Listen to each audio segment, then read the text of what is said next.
Hello, everybody. Welcome to our pep talk, coming to you live at this moment from a hotel room, a Hilton in Madison, Wisconsin, where I'm at a conference. And I originally had this window behind me open so you could see that it's snowing outside, but I was too backlit by that, so I had to close the curtain. But cold and snowy here, not what I was planning on. But I'm in my cozy room and talking to you folks about a concept that has helped me, and it took me a lot of years to get to this idea, and maybe you already know about it, and it just took me a long time to get there, or maybe it's something that will be a new idea to you that might be helpful, or maybe it's something that you are aware of but aren't sure how to use it. So, you'll see that the name of this pep talk is Process, Not Product. It's hard sometimes to look at our lives as a process and to engage with that process and to sink in every day to just the mundane and what's happening and realize that that's the stuff that life is made of, because our culture encourages us to get so focused on end products, right? On goals.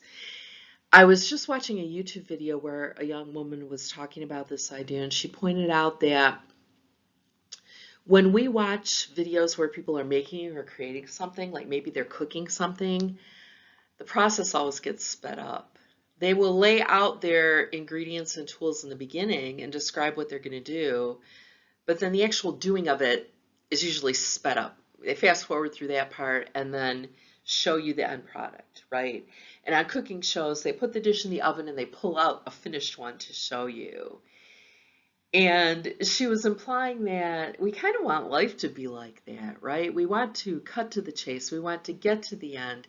There was a movie years ago called The Paper Chase that was about students in a law school who were just after that diploma, right? They were chasing after the piece of paper. And I think some college students treat college as a paper chase. It's all about getting done and getting out. And during my classes, during the courses, I often find myself wishing that students would just sink into it a little more. And I know it's hard. I know it's hard with all the pressures we have. And, some of us have jobs and kids and outside stuff to deal with. It's hard to sink into the moment and really live our lives in an engaged and authentic way. I understand that. But I do think many of us um, get so focused on the goal that we forget to enjoy just the day-to-day life in the process on the road to the goal.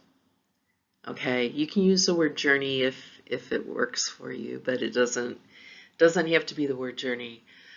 I look back on my years in graduate school, getting my PhD, and I have some regrets that I didn't sink into it more, that I didn't just enjoy the fact that here I was in this environment where there was so much learning and discovery going on in my life, and I was surrounded by smart people who were on this course with me, and I was so concerned about getting out of there and getting a job and doing what I'm doing now that I forgot to enjoy the process.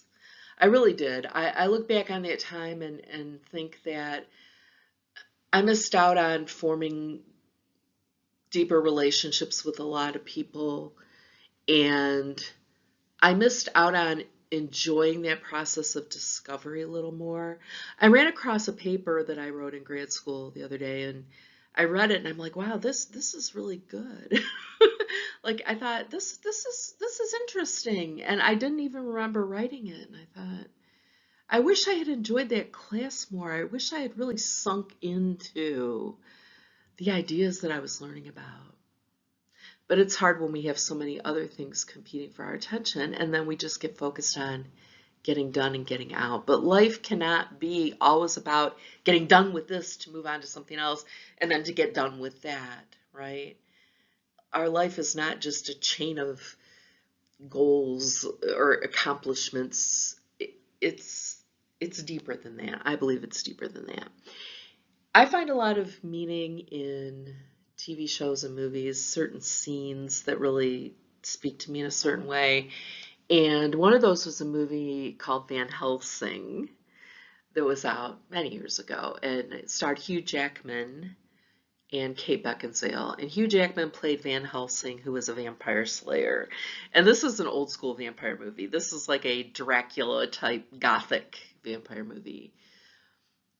And in this movie, Van Helsing has a little sidekick named Carl. And Carl is this meek little guy who wears a brown robe with a rope tied around the waist. I think he's supposed to be a priest or a monk. And Carl's an inventor, okay?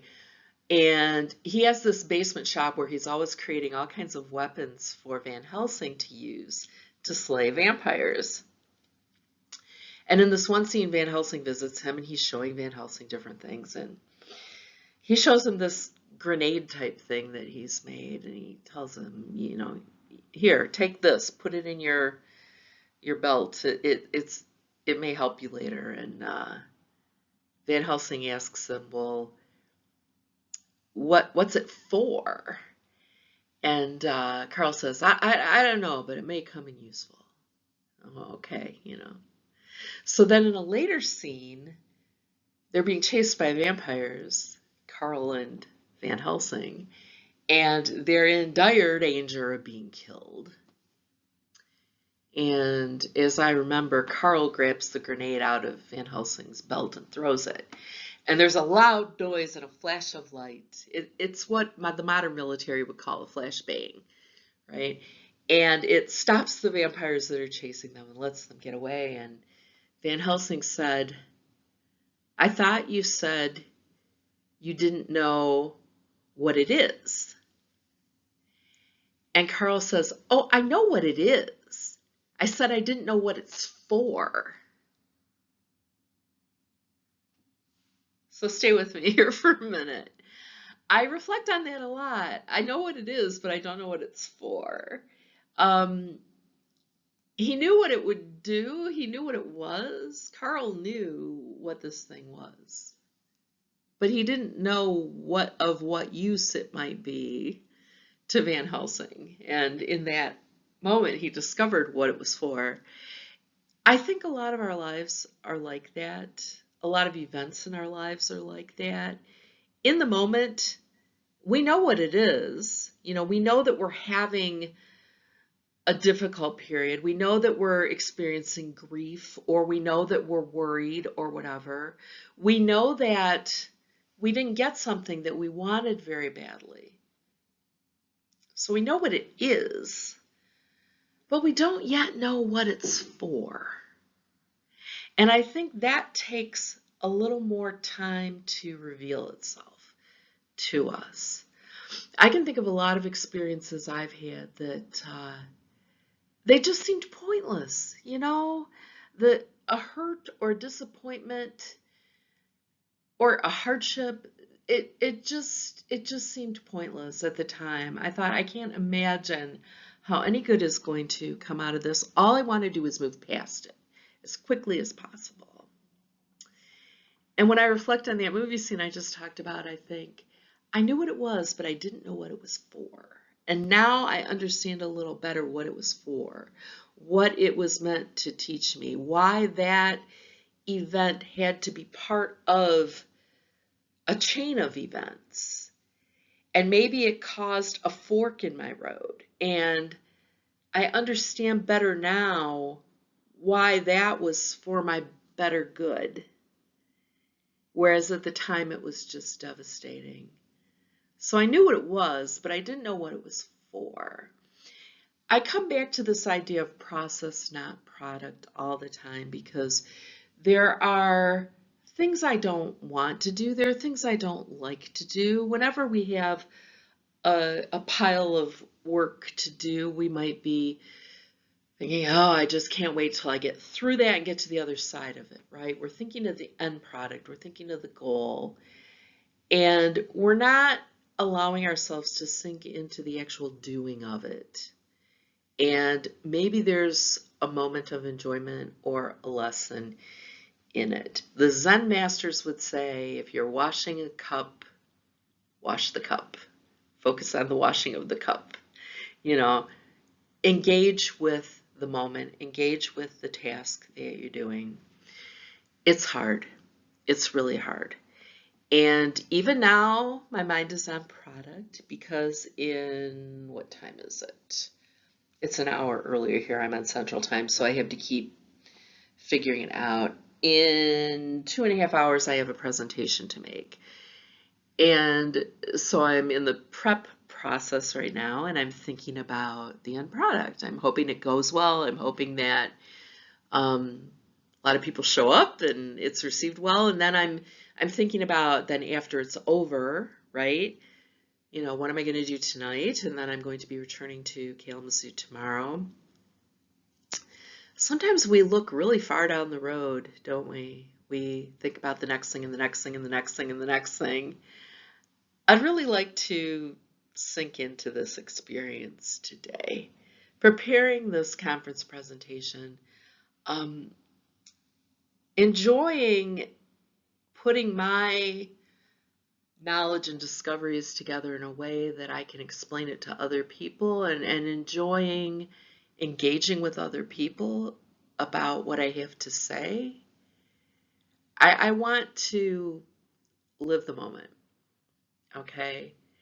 And I just want you to keep this idea in mind as you go through the coming week. Process, not product. This is life. This is the stuff of life. It doesn't start somewhere after somewhere down the road after some goal is accomplished. It's right now. This is what we get. So let's sink in and make it meaningful. I wish you the best. See you soon. Bye.